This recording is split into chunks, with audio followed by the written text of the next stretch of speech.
Nah ini kira-kira Bapak ada lihat nggak ini kenapa harus melibatkan TNI? Apakah institusi Polri itu dianggap kurang maksimal untuk pengamanan di kejaksaan? Nah begini Pak, jadi jaksa nggak bisa kalau fakta peristiwa dalam berkas perkara yang namanya penyidikan itu mengarah pada gratifikasi, lalu dibuat catatkan suap. Nanti dia bisa berdarah-darah membuktikan itu. Menurut Bapak, apakah adanya pelaporan Jampitsus ke KPK ini bisa mengurangi atau menurunkan kinerja kejaksaan untuk memberantas korupsi? Ya, proses pelaporan itu kan belum menjadi satu peristiwa hukum kan. Nah ini tapi ada kekhawatiran juga dari pihak-pihak tertentu bahwasanya nanti malah itu di situ menjadi ladang korupsi. Nah ini kira-kira Bapak sebagai kacamata seorang jaksa ini melihatnya seperti apa supaya bisa korupsi ini jangan sampai terjadi di antara. Nah, jadi memang itulah apa namanya konsekuensi dari semua pilihan.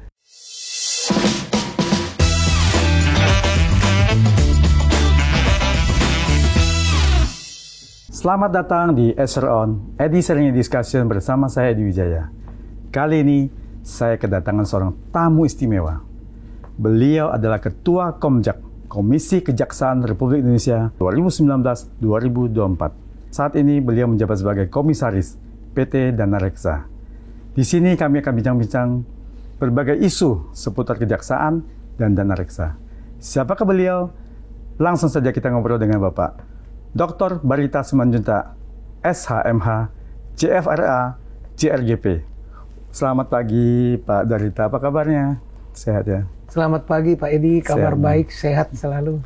Ini saya bacanya titelnya ini sampai hampir lupa ingat Pak. Ini panjang sekali, boleh mungkin dijelaskan sedikit supaya pemirsa bisa tahu. Ya. CFRA-nya apa, CRGP-nya apa? Ya. Kalau CFRA itu Certified Forensic Auditor. Jadi bidang forensik ya? Ya, forensik audit, khususnya penghitungan kerugian keuangan negara ya. Itu adalah sertifikasi profesional sebagai ahli dalam penghitungan kerugian negara dalam kasus-kasus yang berkaitan dengan korupsi dan kejahatan-kejahatan berkaitan dengan keuangan negara. Itu. Yang kedua, CRGP itu Certified Risk Governance Professional. Itu adalah sertifikasi untuk pengelolaan risiko secara profesional. Jadi kalau CRGP itu semua yang berkaitan dengan tata kelola perusahaan kan selalu harus menerapkan manajemen risiko. Nah, kita sudah disertifikasi sebagai orang yang memiliki kapasitas profesional untuk pengelolaan risiko di unit-unit bisnis yang dilakukan. BUMN. Ya, antara lain dengan BUMN, dengan swasta. Oh, juga termasuk swasta ya? Termasuk swasta, karena dia kan perusahaan, Pak ya, korporasinya. Jadi pengelolaan risiko berkaitan dengan tata kelola perusahaan itu disertifikasi oleh lembaga sertifikasi yang memberikan sertifikat yang disebut dengan CRGP. Wah, itu Pak Edi. Pak Barita Simanjuntak ini punya kualifikasi yang sudah sangat luar biasa. Nah ini Pak Barita boleh jelaskan sedikit apa juga ini sebenarnya tugas dari Komisi Kejaksaan ini apa saja? Ya, tugas dari Komisi Kejaksaan itu dia dibentuk berdasarkan Undang-Undang 16 tahun 2004 sebagaimana dirubah dengan Undang-Undang 11 tahun 2021. Di dalam pasal 18 dari undang-undang itu disebutkan untuk meningkatkan kualitas kinerja kejaksaan, Presiden dapat membentuk Komisi Kejaksaan yang tugas dan kewenangannya diatur oleh Presiden. Kemudian terbitlah peraturan Presiden yang mengatur mengenai Komisi Kejaksaan yang antara lain tugasnya adalah melakukan pengawasan, pemantauan, penilaian terhadap kinerja jaksa dalam melakukan tugas kewenangannya yang didasarkan pada peraturan perundang-undangan. Yang kedua, melakukan pengawasan, pemantauan, dan penilaian organisasi, SDM, tata kelola, anggaran kejaksaan. Yang ketiga, melakukan pemantauan, pengawasan, penilaian terhadap tugas-tugas kejaksaan. Dan lembaga Komisi Kejaksaan itu bertanggung jawab dipilih dan diangkat oleh Presiden.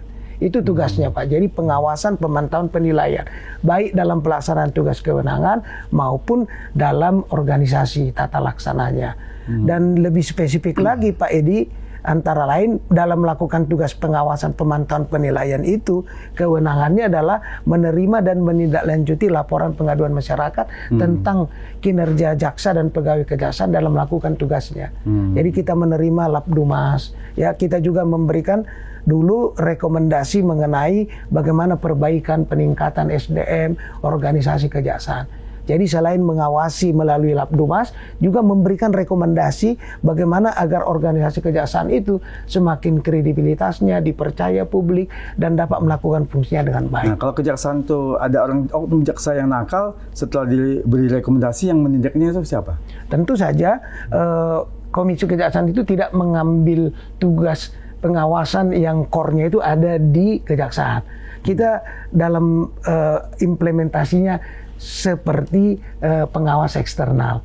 Jadi seluruh laporan pengaduan masyarakat itu baik yang masuk ke Komisi Kejaksaan itu semuanya direkomendasikan kepada Kejaksaan Agung, tentunya Jamwas sebagai mitra kerjanya untuk ditindaklanjuti. Oh, ditindaklanjuti Jamwas ya. Ya, dan selama saya 2 periode sebagai komisioner Komisi Kejaksaan, tidak satu pun rekomendasi kita yang berkaitan dengan laporan pengaduan masyarakat yang tidak ditindaklanjuti.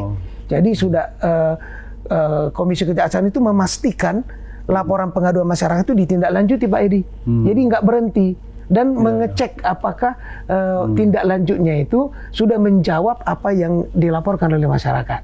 Nah, kita bisa juga punya kewenangan mengambil alih pemeriksaan, tetapi itu tidak pernah kita jalankan karena semua tuntas ketika kita berkoordinasi dengan Jaksa Agung dan dengan Jamwas, sehingga transparansi, akuntabilitas proses pemeriksaan pengawasan yang dilakukan oleh pengawas internal yaitu Jamwas itu dapat diterima sebagai bagian dari tindak lanjut laporan pengaduan masyarakat.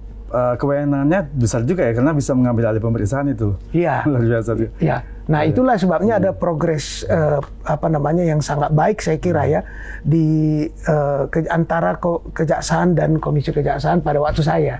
Ya, pada waktu saya itu koordinasinya kita melakukan pertemuan-pertemuan, turun ke lapangan, melakukan koordinasi sehingga satu saat tertentu Jamwas minta kita bersama. Kadang kita juga melakukan sendiri, kadang dengan Jamwas dan Jaksa Agung kita khususnya di periode Pak Burhanuddin waktu saya itu, beliau sangat terbuka memberikan akses yang seluas-luasnya kepada Komisi Kejaksaan. Karena beliau punya tekad dan komitmen lebih baik saya diawasi supaya saya juga bisa menertibkan anak buah. Jadi tidak ada kendala struktural, kendala administratif, prosedural yang saya hadapi ketika melakukan tugas kewenangan Komisi Kejaksaan. Bahkan laporan kita itu lebih keras di sana ditindaklanjuti, Pak Edi. Jadi faktor leadership juga banyak menentukan apakah berjalan atau tidak peranan Komisi Kejaksaan itu. Nah, itu kalau terbuka pimpinannya, Jaksa Agungnya memberikan support pada upaya pelaksanaan tugas itu. Nah, itulah yang kita hadapi dalam 2 periode kemarin, khususnya di 5 tahun terakhir. Nah, ini ada laporan ICW pada tahun 2020 mencatat ada 22 jaksa terjerat kasus suap dan korupsi. Bagaimana sistem pengawasan Komjak, dan juga ada nggak bagaimana memberikan satu solusi supaya jangan terulang lagi? Ya. Selalu Pak Edi dalam pelaksanaan tugas pengawasan itu ketika ada laporan pengaduan kita harus melakukan cek dulu, memastikan dilakukan koordinasi, lalu diminta data, dikumpulkan semua. Itu yang pertama dilakukan. Lalu yang kedua, menelaah laporan pengaduan, apakah itu mengandung kebenaran, didukung bukti-bukti yang kuat. Sebab kita juga harus menjaga jangan sampai laporan-laporan seperti itu melemahkan tugas-tugas jaksa yang tengah gencar melakukan tugas kewenangannya dalam tindak pidana yang sedang dibawa proses penyidikan atau penuntutannya. Jadi kita harus menjaga jangan sampai mengintervensi atau mengurangi kemandirian independensi jaksa dalam melakukan tugasnya. Jadi kita itu profesional itu adalah memastikan pelanggaran ditindak, tapi memastikan juga laporan-laporan yang tujuannya mempengaruhi agar terjadi kekhawatiran itu tidak boleh terjadi. Jadi artinya tindakan dan hukuman itu yang membuat efek jerah supaya nggak terulang kembali untuk jaksa-jaksa yang lainnya. Jadi dalam satu peristiwa misalnya kita lihat, kita atasi masalahnya bagaimana, kemudian kita lihat sistem hulu hilirnya apa yang perlu diperbaiki, kita monitoring dan evaluasi, kita rekomendasikan perbaikan. Jadi tidak pernah satu kasus yang dilaporkan berhenti di penindakan itu saja. Tetapi itu tidak boleh terulang kembali. Nah, perbaikan sistem itu yang terus-menerus diperbaiki melalui beberapa rekomendasi Komisi Kejaksaan menyangkut misalnya tata kelola di dalam ya. Bagaimana proses penanganan alat-alat bukti, bagaimana proses dakwaan, bagaimana itu. Nah, itu kita berikan rekomendasi untuk memberikan rasa keadilan pada masyarakat yang kita lihat ada perlu perbaikannya. Nah, ini kan sekarang Kejaksaan Agung ini menjadi salah satu aparat penegak hukum yang mendapatkan prestasi dalam pemberantasan korupsi Big Fish nih. Lagi naik daun ini Kejaksaan Agung. Nah, tapi dalam pelaksanaannya banyak juga terjadi serangan-serangan balik yang katanya tanda kutip diserang balik oleh mafia, mafia koruptor. Nah, sehingga pada baru-baru ini kan ada terjadi ibaratnya mungkin mengancam jiwa jaksa seseorang yang di Kejaksaan Agung, sehingga ada pemerintah menugaskan TNI untuk menjaga kejaksaan ini. Tanggapan Bapak sebagai apa? Apakah ini sudah mengikuti konstitusi apa enggak? Karena ada orang berpendapat TNI menjaga kejaksaan ini adalah melanggar konstitusi ini. Menurut Bapak gimana?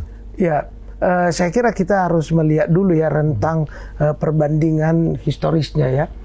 Jadi kalau kita lihat trennya Pak Edi ya, historisnya, ketika jaksa itu melakukan tugas fungsi kewenangan, melakukan penyidikan, khususnya kasus-kasus tipikor, itu pasti berhadapan dengan kekuatan-kekuatan, apakah kekuatan ekonomi, kekuatan bisnis, kekuatan oligarki itu tidak bisa dipungkiri, ya itu real terjadi.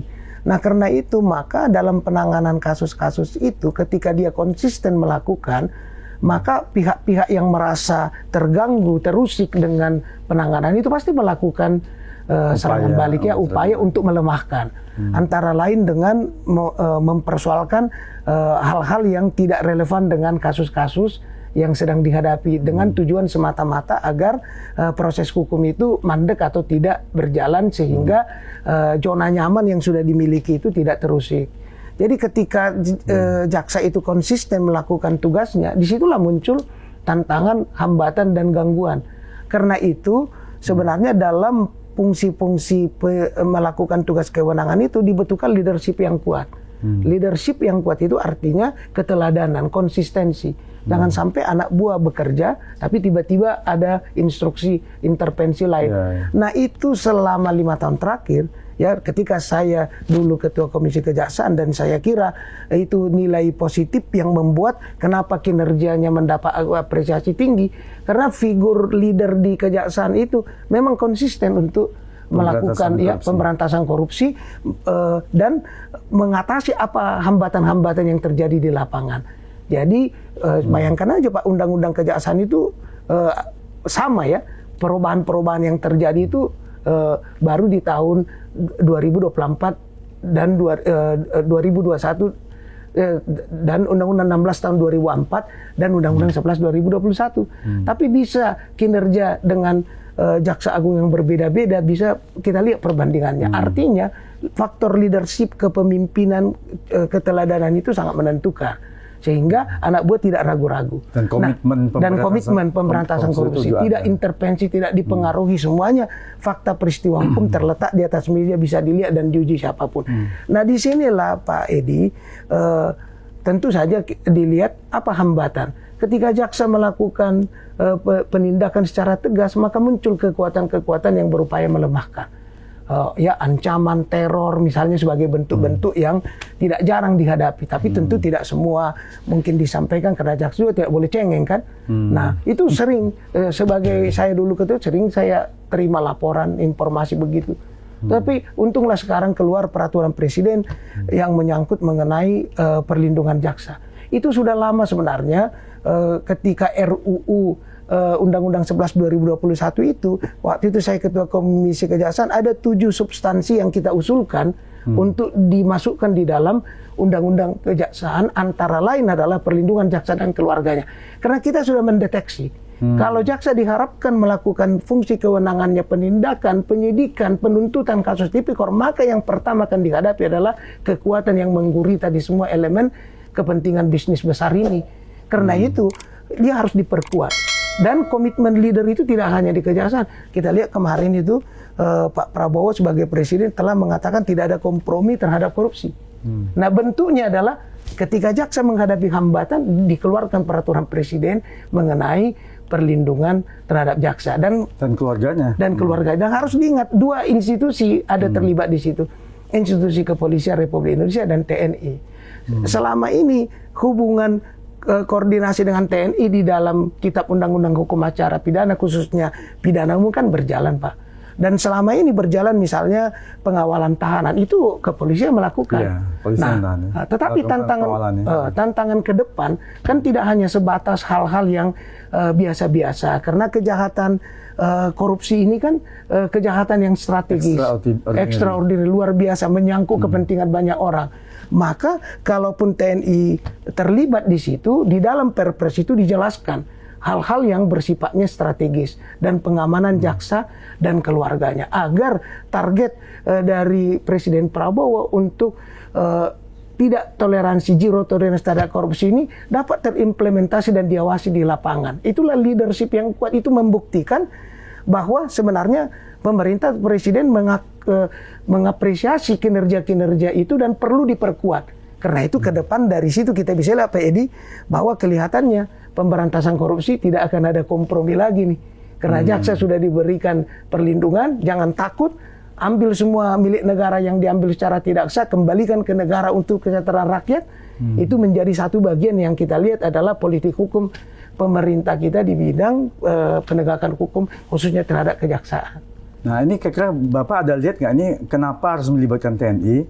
Apakah institusi Polri itu dianggap kurang maksimal untuk pengamanan di kejaksaan? Nah, begini Pak, di dalam Perpres itu acuannya kita lihat kepolisian juga ada, TNI juga ada. Jadi dua institusi ini akan menjalankan tugas fungsi dalam melakukan perlindungan terhadap jaksa dan keluarganya sesuai dengan kebutuhan. Jadi kalau kebutuhan dari perlindungan itu dalam bentuk rutin yang sifatnya berkaitan dengan tugas kewenangan dalam proses pidana umum, dalam sistem peradilan pidana, tentu itu koordinasinya akan dengan kepolisian. Tetapi untuk langkah-langkah penegakan hukum, misalnya eksekusi, ya salah satu contoh misalnya puluhan ribu tidak bisa dieksekusi sudah belasan tahun, ya sudah bagaimana ini untuk melakukan? Tentu bentuk dukungan negara yang konkret adalah perlindungan. Maka Presiden mengeluarkan Perpres itu, dan juga dicatat ini bukan kali pertama. Ada hubungan historis konstitusional antara keterlibatan TNI dalam pengamanan kejaksaan. Kalau dalam hierarki tugas ada peradilan koneksitas, sudah ada Jaksa Agung Pidana Militer. Dalam Undang-Undang Intelijen Negara telah diberikan peluang bahwa dalam rangka intelijen penegakan hukum, bahwa kejaksaan juga ada di sana, dapat melakukan kerjasama strategis dengan TNI antara lain. Nah, jadi payung hukumnya dalam berbagai undang-undang itu sudah ada. Di dalam Undang-Undang Peradilan Militer, di dalam Undang-Undang TNI misalnya, itu sudah jelas.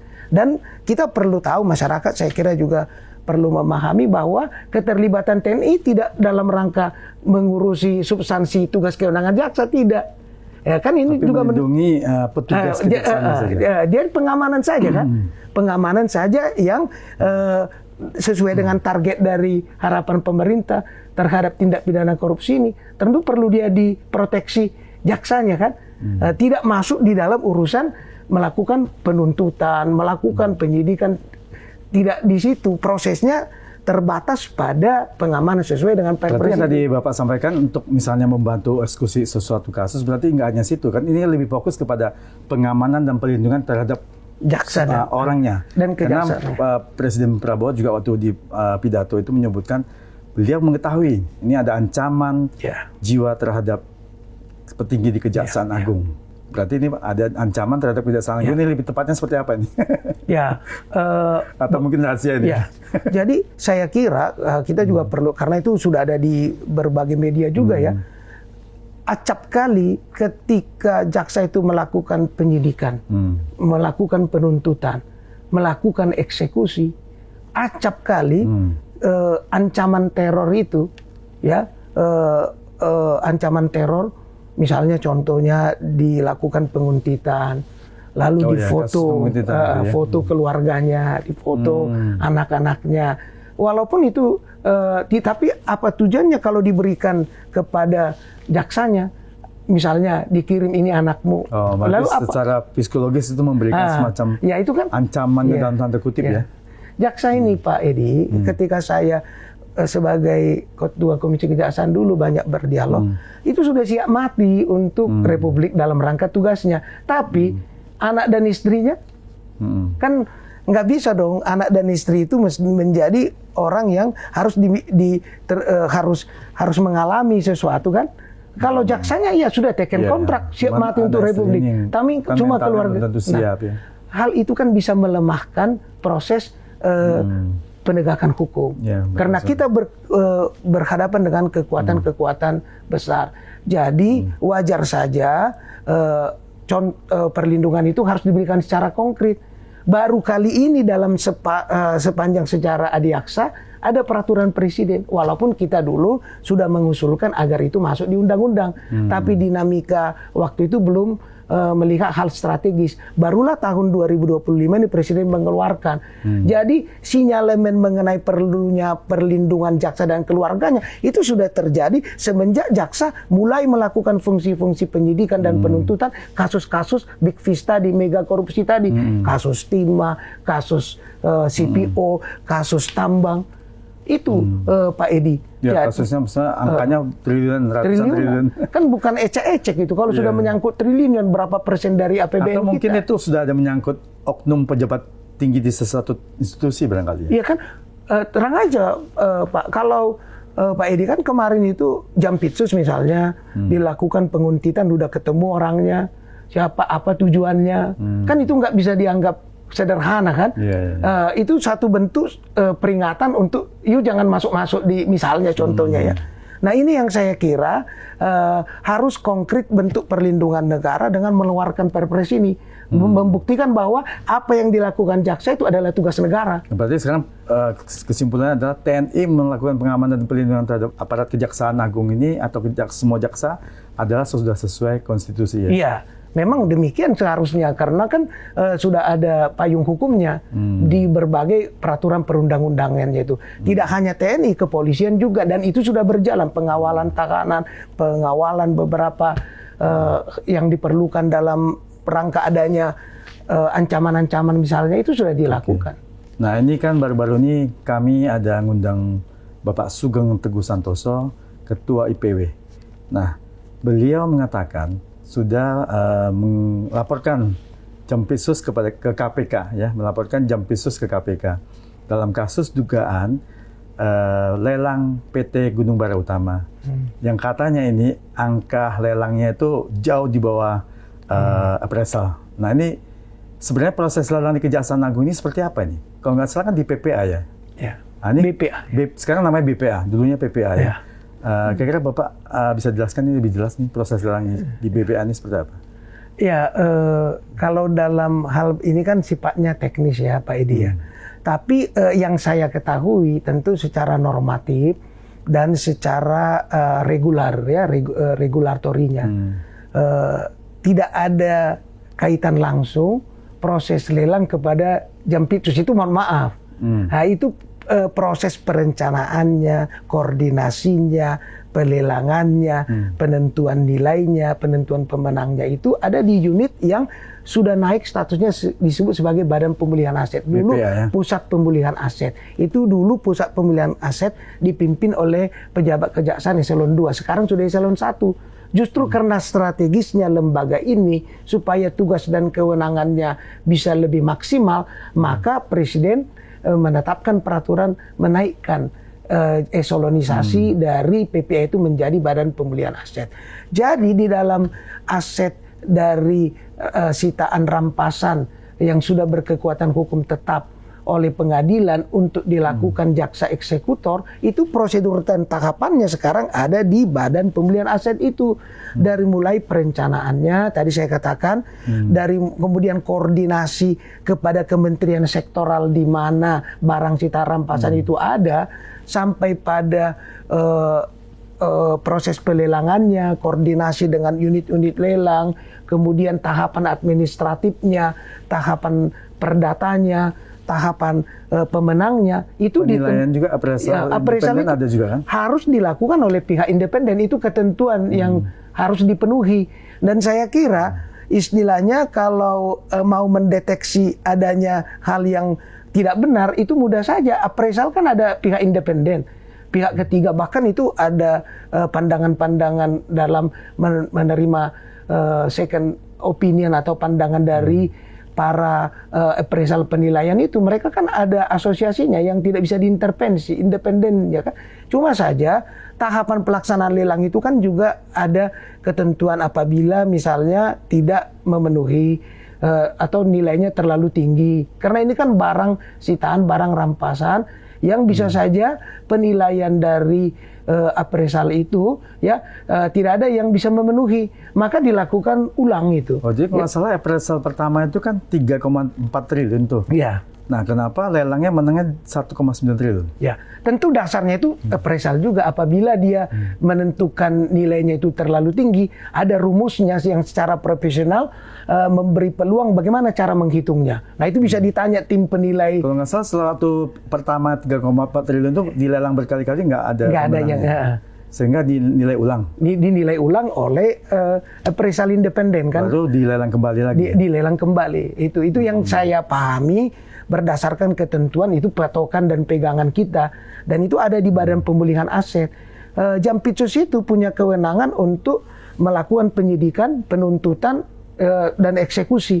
Bagaimana proses pasca eksekusi untuk pemulihan asetnya, pengembalian kerugian negara itu supaya ada check and balances juga di dalam. Jadi tidak Jampitsus tidak terlibat lagi di dalam urusan lelang. Jadi itu menurut saya dari aturan pedoman yang saya pahami itu agak loncat logikanya.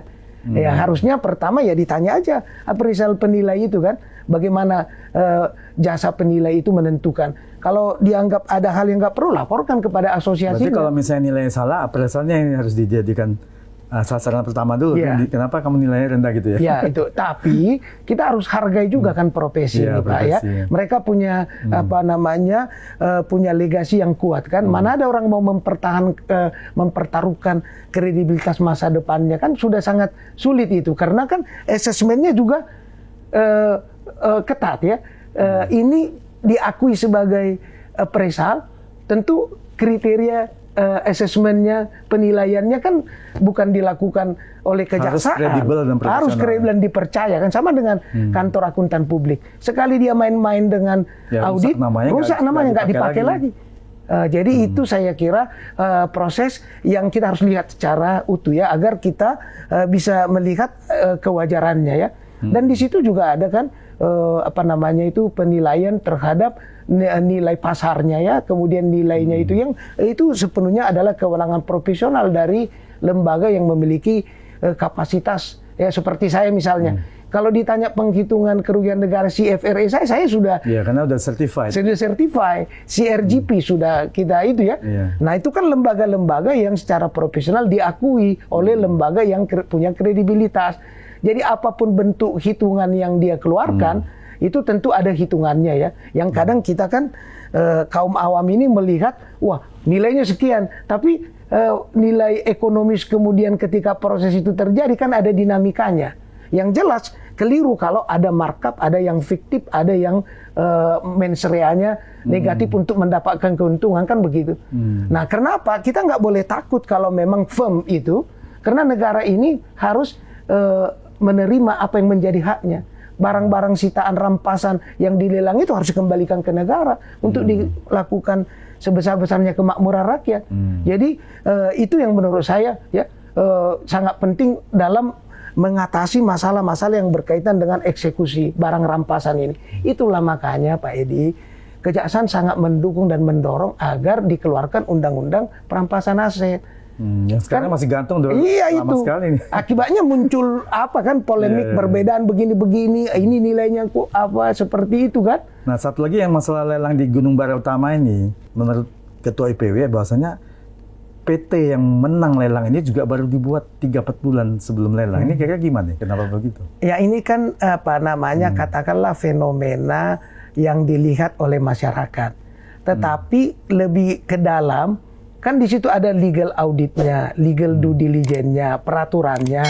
Apakah perusahaan itu kalau misalnya baru dibentuk punya pengalaman, punya kemampuan untuk mengelola dan siapa yang mewadahinya, kan itu ada. Maksudnya kalau PT Bapak kalau PT yang baru dibentuk bukan berarti tidak ada pengalaman. Bukan berarti tidak boleh, tentu ada kan. Karena dia sudah berbadan hukum. Artinya maksudnya tadi belum tentu tidak pengalaman karena yang di belakangnya yang membentuk itu adalah perusahaan-perusahaan yang sudah berpengalaman. Ya sudah berpengalaman. Kan itu bentuk-bentuk yang dalam proses lelang itu di assessment, Pak. Itulah namanya legal audit dan legal due diligence. Siapa pemiliknya, kemampuannya bagaimana, apakah dia punya record yang kurang baik. Itu semua ada. Itulah berkas lelang itu. Jadi kalaupun misalnya perusahaan ini baru 3 bulan, kita melihat awam. Karena kita nggak melihat, menelaah ke dalam isinya kan. Begitu. Jadi kadang bacaan awam dengan fakta hukum yang ada itu bisa berbeda. Itulah sebabnya ada due process of law-nya kan, melakukan fungsi-fungsi auditnya, melakukan legal due diligence-nya yang untuk berkaitan dengan keuangan negara itu kan sangat ketat. Itu juga ada proses yang dilakukan oleh tim lelang itu. Itu juga disertifikasi Pak Edi. Jadi kalau sebatas ada catatan kritis ya bolehlah, karena kita kan juga mengedepankan ada pengawalan atau partisipasi masyarakat. Tapi jangan kita menggiring itu opini kita jadi satu fakta kan.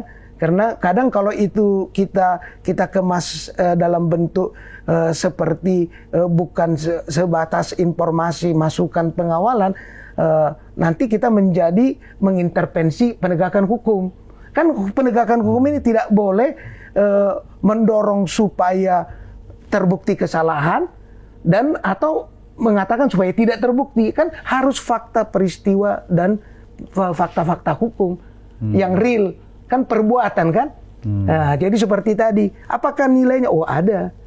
Semua itu sudah cukup rapi diatur regulatorinya. Sehingga kalau nanti misalnya kan BPK mengaudit, BPKP mengaudit. Itu kan ada unit-unit kita yang melakukan audit kan ketika misalnya itu akan diserahkan kepada negara. Penilaiannya, mekanismenya itu berjalan, Pak.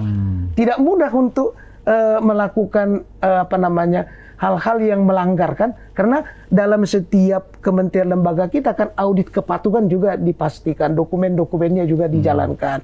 Jadi bagian dari sosial kritik saya kira itu kewajiban kejaksaan lah melalui unit terkait memberikan penjelasan itu. Tetapi pengalaman saya yang cerita pengalaman ini dalam mekanisme yang saya tahu di internal kejaksaan begitu prosesnya, sehingga agak sulit untuk menjustifikasi pernyataan itu kalau hanya dugaan kan. Coba dugaan bukan fakta hukum. Yang fakta hukum itu adalah peristiwa dokumen-dokumen yang ada dalam berkas yang berkaitan dengan itu. Itu Pak Edi. Ya, berarti masih menunggu lagi proses lebih lanjut nanti hasilnya seperti apa ya. Pak Barita, apakah BPA ini strukturnya di bawah Jampitsus atau di bawah Kejaksaan Agung? Secara struktural eselon 1 itu langsung bertanggung jawab pada Jaksa Agung. Dia kan sama eselon 1 itu.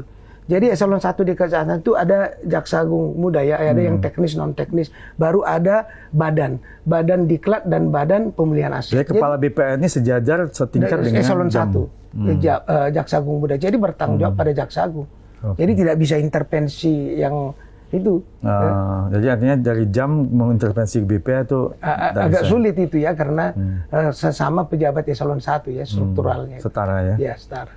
Nah, ini satu lagi yang disampaikan oleh Ketua IPW, bahwasannya kasus Jarod Richard yang sekarang lagi bergulir di pengadilan adalah yang tuntutan utamanya tentang kasus Ronald Tanur. Tetapi terdapat ada catatan nih, katanya ini kasusnya uangnya berapa, untuk apa, kasus apa. Nah, ini salah satunya adalah tentang gula. Kasus gula itu yang katanya ini kenapa dalam gugatan Ronald Tanur ini kok cuman kasusnya kasus gratifikasi. tidak masuk kasus suapnya ini. Ya. Kira-kira kenapa ini? Ya, saya tidak masuk di substansi kasusnya, tapi konstruksi hukumnya yang saya mau perjelas agar masyarakat juga tidak menduga-duga tahu. Nah, dasar dari jaksa merumuskan dakwaan adalah berkas perkara. Berkas perkara itulah di situ ada alat bukti, di situ ada keterangan saksi, mungkin juga ada keterangan ahli, mungkin juga ada petunjuk-petunjuk dikaitkan dengan barang bukti yang ada. Jadi tidak mudah. Jaksa terikat menyusun konstruksi dakwaannya dari peristiwa hukum yang sudah menjadi dokumen yang namanya berkas perkara. Tidak boleh di luar itu. Kalau ada fakta di luar berkas perkara masuk, itu justru menjadi indikasi ada unprofesional dan ada pelanggaran. Karena jaksa terikat menurut KUHP untuk merumuskan konstruksi dakwaannya dari berkas perkara. Itu yang pertama. Jadi berkas perkara ini kan di sini penyidikan, diperiksa saksi, diperiksa mungkin dibutuhkan keterangan ahli, diperiksa keterangan terdakwa, alat bukti yang ada apa, surat segala macam. Nah, kadang kita menduga wah ini harus yang lebih berat. Tapi kan kalau berkas perkara dalam proses penyidikan dan alat-alat bukti tidak mendukung pada konstruksi pasal yang memungkinkan bisa dugaan suap tadi, ya jaksa kan harus profesional. Dia terikat pada berkas perkara yang sudah disusun itu. Maka itulah dibuat dakwaannya. Sehingga kita jangan keliru, kita nggak boleh menentukan pasal lalu perbuatan. Harus proses perbuatan fakta-fakta itu dipaparkan, baru dikonstruksi dakwaannya mana pasal yang dilanggar. Jadi itu yang profesional. Jadi jaksa nggak bisa kalau fakta peristiwa dalam berkas perkara yang namanya penyidikan itu mengarah pada gratifikasi, lalu dibuat kaitkan suap. Nanti dia bisa berdarah-darah membuktikan itu di pengadilan. Artinya sekarang belum ada temuan siapa pemberi suap ataupun belum ada pengakuan atau bagaimana? Tentu saja kalau dia tidak masuk ke suap, berarti tidak ada alat bukti yang ada di 184 KUHP itu mendukung ke apa yang disebut suap itu. Sebab dakwaan itu kan final dari proses penyidikan, tapi awal dari penuntutan. Nah, yang akan membuktikan dakwaan itu adalah jaksa. Jadi coba Pak Edi, ya, di dakwa suap, tapi alat buktinya yang ada diajukan fakta persidangannya yang bisa dipertanggungjawabkan, tidak ada menyinggung suap. Itu jaksa akan menghadapi masalah karena dia harus menuntut berdasarkan hukum. Hukum itu ya alat bukti tadi, Pak Edi. Tapi dengan nilai uang yang sampai puluhan M segala macam itu tentunya kan ada yang memberi. Ya. Ya kan? Apakah ini yang diduga ini artinya apakah ada upaya dari kejaksaan untuk melindungi pemberi suap? Apakah ada hal lain yang jaksa itu belum mampu untuk membuktikan siapa penyuapnya atau bagaimana ya, sehingga gratifikasi yang dimajukan? Nanti kita akan lihat itu fakta persidangan. Bisa jaksa akan mencoba melakukan proses pembuktian itu di persidangan dengan menanyakan, ya, bisa juga hakim kan begitu ya. Jadi Pak Edi itu belum final kalau misalnya dalam kasus ini ya ada kemudian suap ditemukan, itu kan membuka penyidikan baru. Tapi dalam kasus yang sekarang dihadapi ZR itu adalah kasus gratifikasi kan, yang Ronald Tanur yang itu kan. Artinya kemungkinan masih bisa buka kasus baru kalau ditemukan kemudian hari ya? Ya, kalau ada bukti di pengadilan, kalau hakim memberi pertimbangan bahwa tolong ini memerintahkan kepada untuk diselidiki, ini kan proses pembuktian di pengadilan. Tapi kan kalau bukti itu belum firm, belum diperoleh secara sah di dalam berkas penyidikan, itu kan nggak mungkin diadakan di dakwaan, karena nanti akan diperiksa adalah dakwaannya. Pak Edi mau, wah ini suap, tapi nggak mendukung. Buktinya nggak ada? Nggak ada. Tapi yang bisa saya buktikan gratifikasi. Lalu saya ajukan gratifikasi. Kalau nanti ada fakta di pengadilan yang dalam sidang yang terbuka untuk umum, itu adalah fakta hukum, ada suap, kan itu bisa kemudian dikembangkan, ya, siapa pemberi penerimanya. Sebab kalau dalam kasus suap, pemberi dan penerima itu kan harus dibuktikan ya dengan alat bukti yang sah, agar jangan terjadi proses peradilan sesat. Dan jaksa bertanggung jawab, karena proses hukum yang dilakukan oleh jaksa adalah satu, ya menuntut orang yang bersalah, menghukum orang yang bersalah, tapi juga harus menjaga orang yang tidak bersalah jangan dihukum. Itu fairnya, Pak. Nah, kalau saya belum pasti kan lebih bagus membebaskan 1.000 orang yang bersalah daripada memasukkan 1 orang yang tidak bersalah. Ini kan adagium yang sudah melekat dengan hak asasi manusia. Jaksa kan berkewajiban memastikan itu. Karena ini proses hukum, tidak boleh opini, tidak boleh perasaan, tidak boleh dugaan. Harus fakta hukum, peristiwa hukum yang konstruksinya ada di berkas perkara. Kalau nanti saya menduga terus, nggak bisa saya buktikan. Kasihan dong orang yang kemudian diajukan itu kan. Hukum kan harus ada bukti dan pegang yang sudah ada bukti kuatnya, lakukan proses hukum. Kan gitu, kejar kalau masih ada yang harus bertanggung jawab secara hukum. Tapi jaksa berkewajiban kan dia untuk keadilan. Masukkan orang yang bersalah, tapi jangan sekali-sekali kamu memenjarakan orang yang tidak bersalah. Itu yang makanya tuntutan jaksa itu untuk keadilan berdasarkan ketuhanan yang Maha Esa. Itu Pak Edi. Menurut Bapak, apakah adanya pelaporan Jampitsus ke KPK ini bisa mengurangi atau menurunkan kinerja kejaksaan untuk memberantas korupsi? Ya, saya kira proses pelaporan, misalnya pejabat kejaksaan itu hal yang membuat para pejabat kejaksaan harus hati-hati tentunya ya, sebagai bagian dari hak orang untuk menyampaikan laporannya. Itu satu. Yang kedua, proses pelaporan itu kan belum menjadi satu peristiwa hukum kan. Karena itu baru orang menjalankan haknya melaporkan. Nah itu yang kedua. Lalu yang ketiga, saya kira juga substansinya ya, substansi pelaporannya apa. Kalau berkaitan dengan proses lelang misalnya kan udah jelas. Ya itu sangat mudah untuk dijawab. Kan begitu. Proses lelang bagaimana, siapa punya kewenangan kan begitu. Dan ini adalah satu tantangan yang sekarang juga akan mungkin dihadapi ke depannya. Apalagi berkaitan dengan penyidikan kasus-kasus besar seperti saya katakan tadi. Karena itu maka langkah-langkah profesional, langkah-langkah akuntabel dari semua pelaksanaan tugas kewenangan itu ya berdasarkan pedoman yang ada itu menjadi satu keharusan mutlak untuk dijalankan, untuk menjadi dasar kalaupun ada laporan-laporan seperti itu bisa dijawab. Tapi sejauh ini ya mohon maaf saya harus juga katakan indikasi untuk apa yang dilaporkan itu menurut saya sebagai bagian dari catatan-catatan saja. Karena kan kita melihat ya proses penanganan perkara itu sendiri yang dilaporkan itu tidak menjadi kewenangan dari yang bersangkutan ini gitu loh Pak. Oh, jadi menurut Bapak melihat ini kasusnya tidak akan berproses sampai ke penyelidikan dan penyidikan? Dugaan saya begitu. Tapi ini kan proses hukum kewenangannya yang di melakukan KPK, penyidikan ada di sana. Tetapi hendaknya ini tidak langsung menyurutkan dan saya yakin itu tidak akan menyurutkan langkah-langkah penegakan hukum lebih lanjut. Ya, setiap orang boleh melaporkan siapa saja tentunya kan. Itu makanya kita harus bekerja secara profesional dan terukur. Itu yang nggak boleh kita abaikan, Pak Eldi. Kita mau berbuat baik aja belum tentu masih mungkin dilaporkan kan. Apalagi kalau langkahnya salah. Tapi jangan kalau kita dilaporkan menyuruhkan, kalau kita benar maju aja terus. Oh, dan menurut Bapak Kejaksaan Agung tidak akan mundur? Tidak perlu ragu dengan itu. Ya. Karena ukurannya kan jelas. Apalagi siapa yang mau main-main ketika mata semua menyorot, ya melihat apa penanganannya gimana.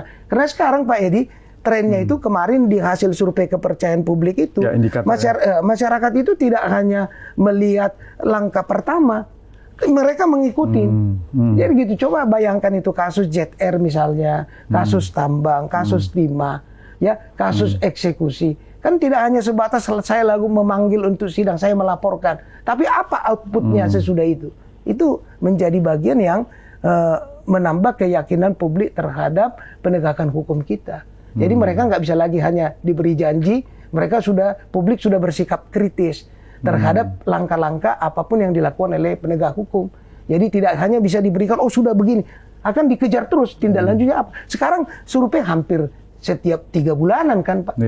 Jadi mendeteksi itu akan kita lihat nanti survei berikut. Kalau survei kemarin kan tidak signifikan pengaruhnya di tengah gempuran terhadap dugaan-dugaan yang dilaporkan tadi. Itu artinya masyarakat masih percaya bahwa penanganan kepercayaan publik masih tinggi. Kepercayaan tinggi itu berjalan dengan baik. Itu menurut survei indikator. Ya, survei indikator 2024 2025 dua kali. Kemarin yang dirilis Mei, kebetulan saya diminta narasumber untuk memberi komentar terhadap hasil itu.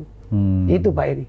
Yang mudah-mudahan ke depannya pemberantasan korupsi jangan sampai mandek, tapi bisa terus berjalan dengan baik sampai tuntas sehingga korupsi Indonesia bisa berkurang atau bahkan hilang gitu. Iya Pak Edi, betul. Ya. Nah ini sekarang kita beralih ke posisi Bapak sebagai komisaris PT Dana Reksa. Ya.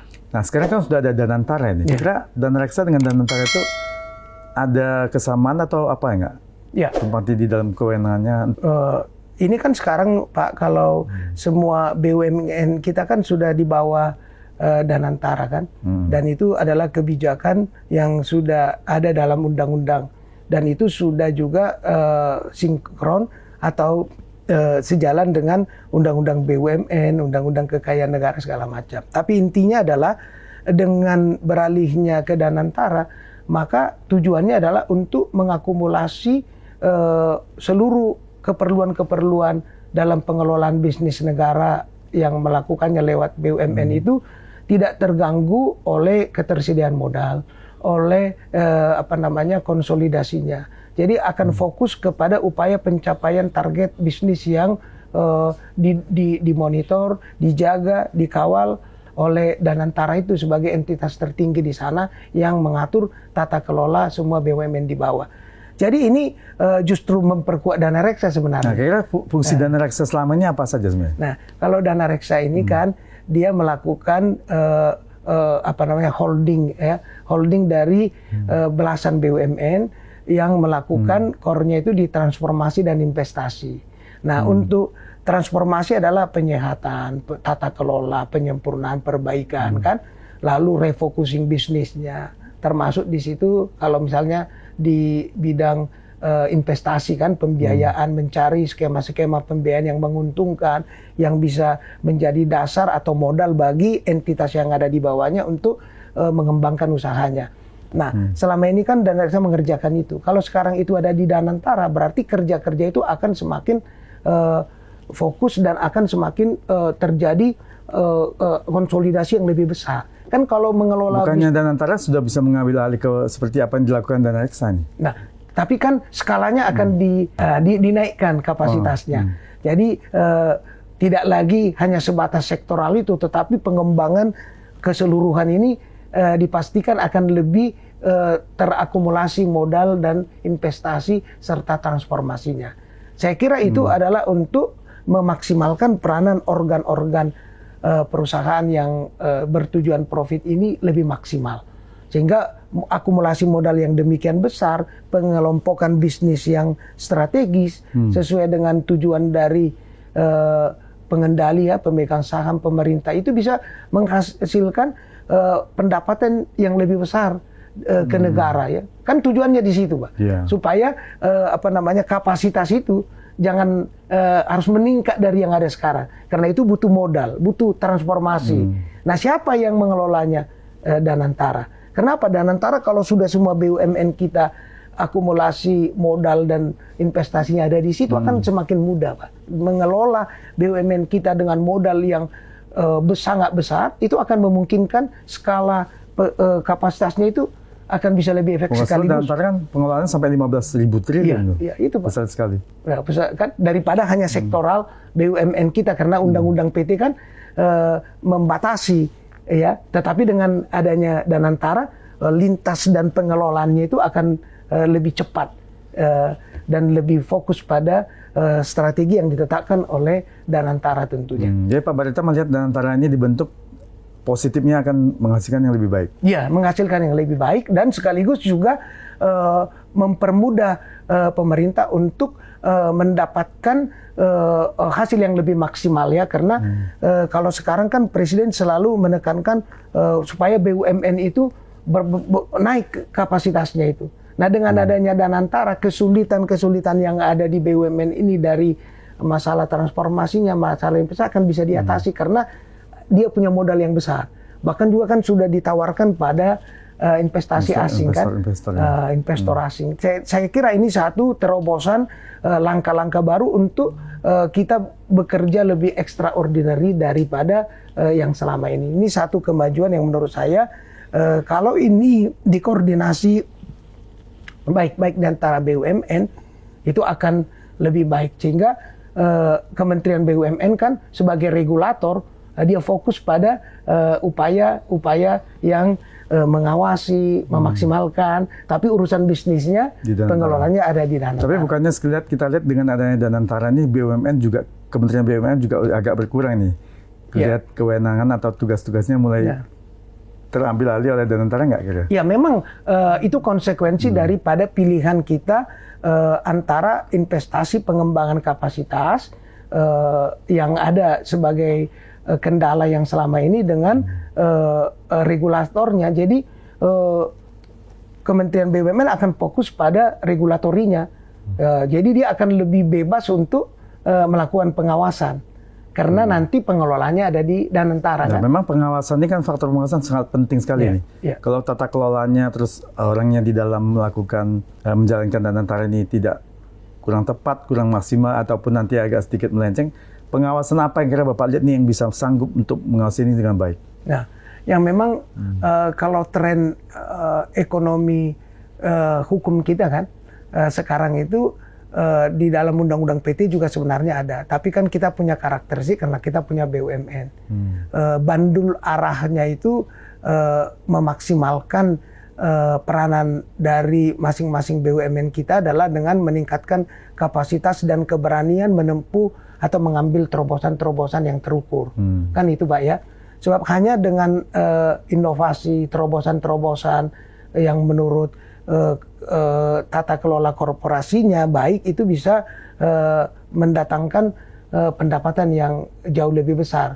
Nah, sehingga rantai yang mempersulit untuk kan kita ini sangat sering ya apa yang dicatat beberapa waktu yang lalu, diskusi rapat tapi nggak jelas eksekusinya kan. Kelihatannya akan memaksimalkan posisi dan peranan masing-masing BUMN itu lebih maksimal. Jadi mengurangi formalitas yang tidak penting untuk pengembangan bisnis. Yang bisa tidak efisien ya. Jadi, tidak efisien itu. Menyebabkan cost tinggi ya. Jadi sebenarnya kalau sudah di Danantara kan akan ada konsolidasi SDM-nya, konsolidasi kapasitas, efisiensi, efektivitasnya.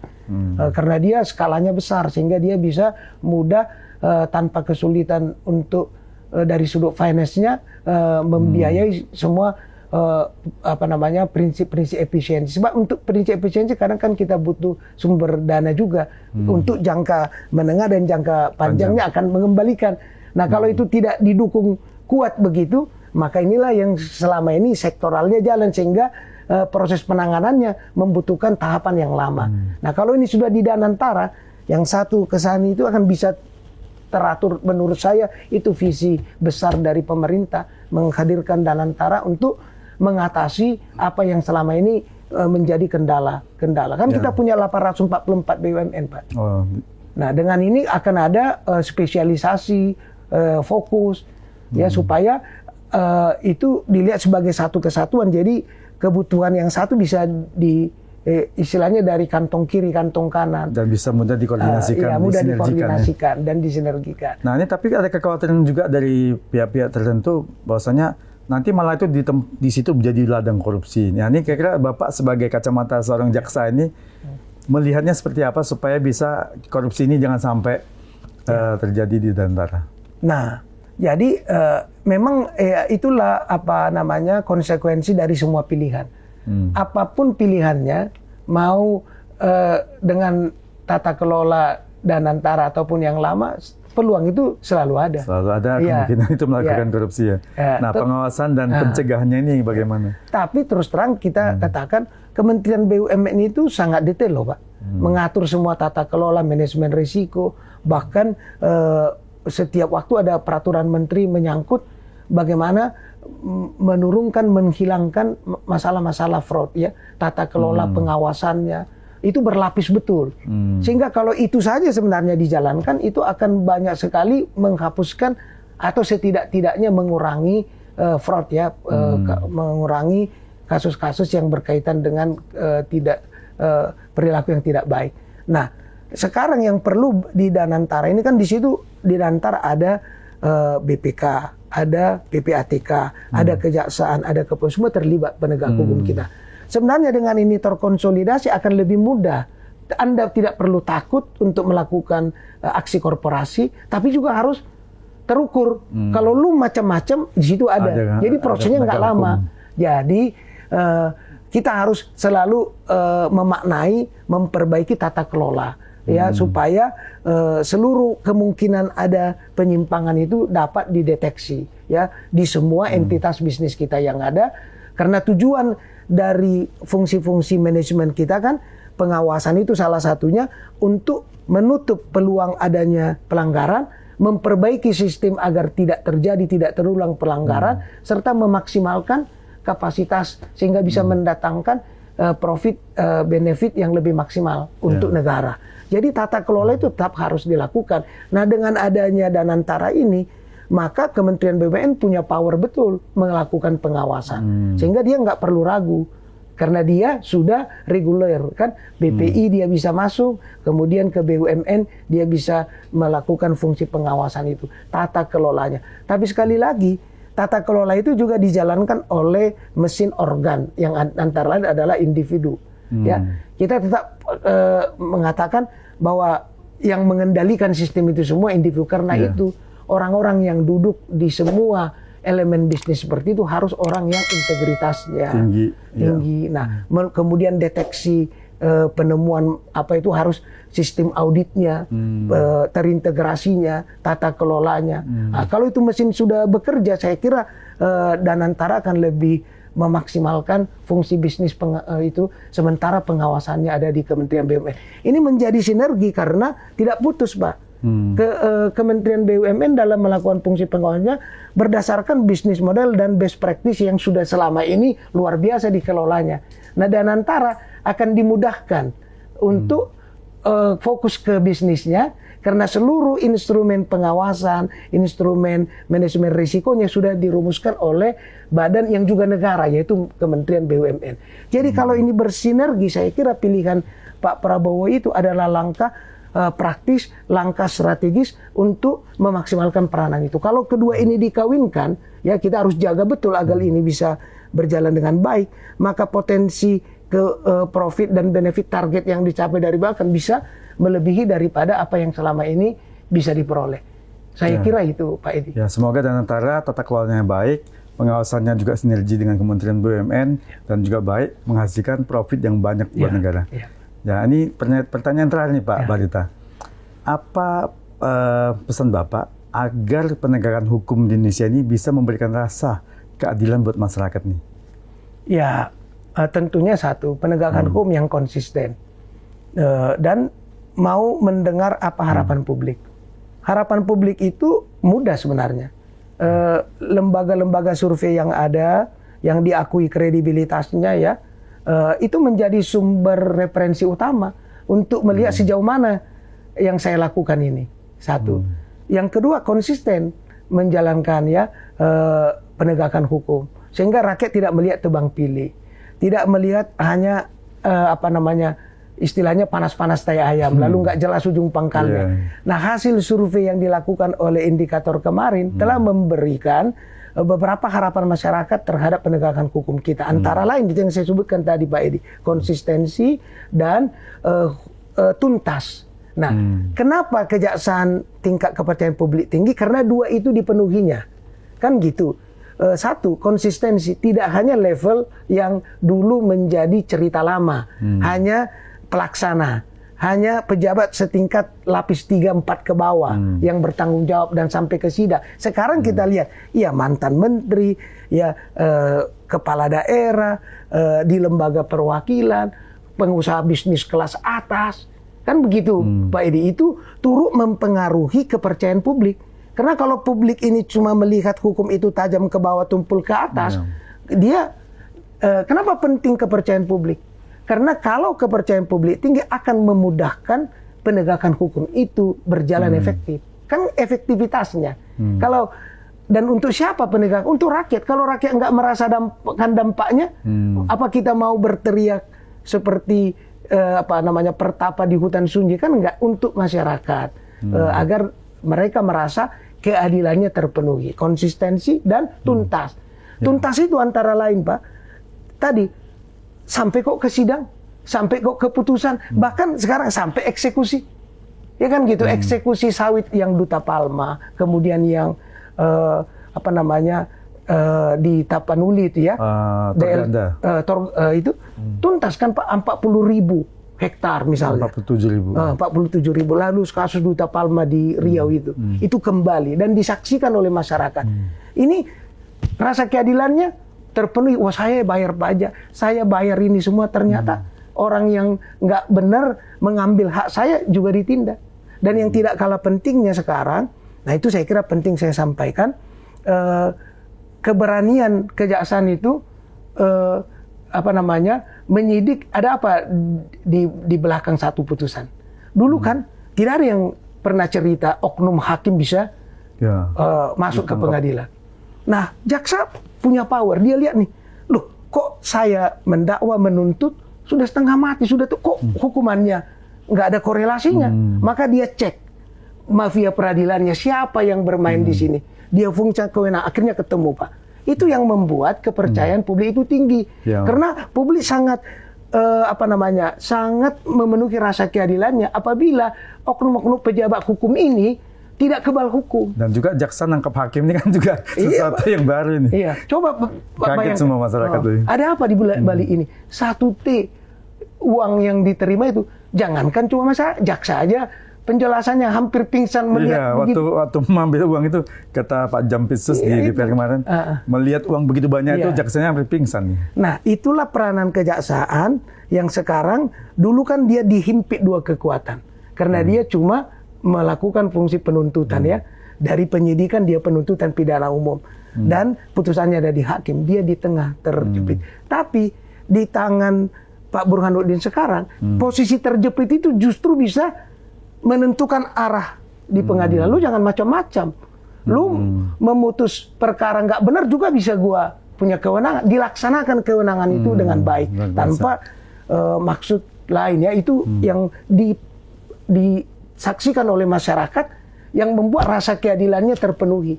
Hal-hal begitulah yang menurut saya sudah saatnya penegak hukum kita orientasinya kepada pelaksanaan tugas kewenangan itu dengan baik. Tentunya itu bisa dilakukan kalau internal juga bersih.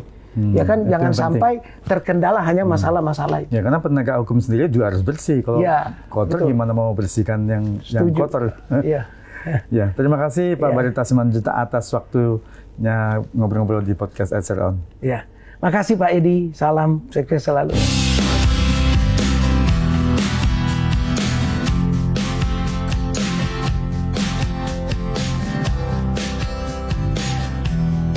Sobat setia EDSR On, itulah tadi obrolan saya dengan Bapak Barita Simanjuntak, Ketua Komisi Kejaksaan periode 2019-2024 dan juga Komisaris PT Dana Reksa. Semoga apa yang beliau jelaskan dapat memberikan pencerahan dan edukasi buat kita semuanya. Nantikan obrolan berikutnya yang tetap menarik bersama narasumber yang wow dan amazing hanya di EDSR On, podcast yang kreatif, inovatif, dan informatif. Sampai jumpa.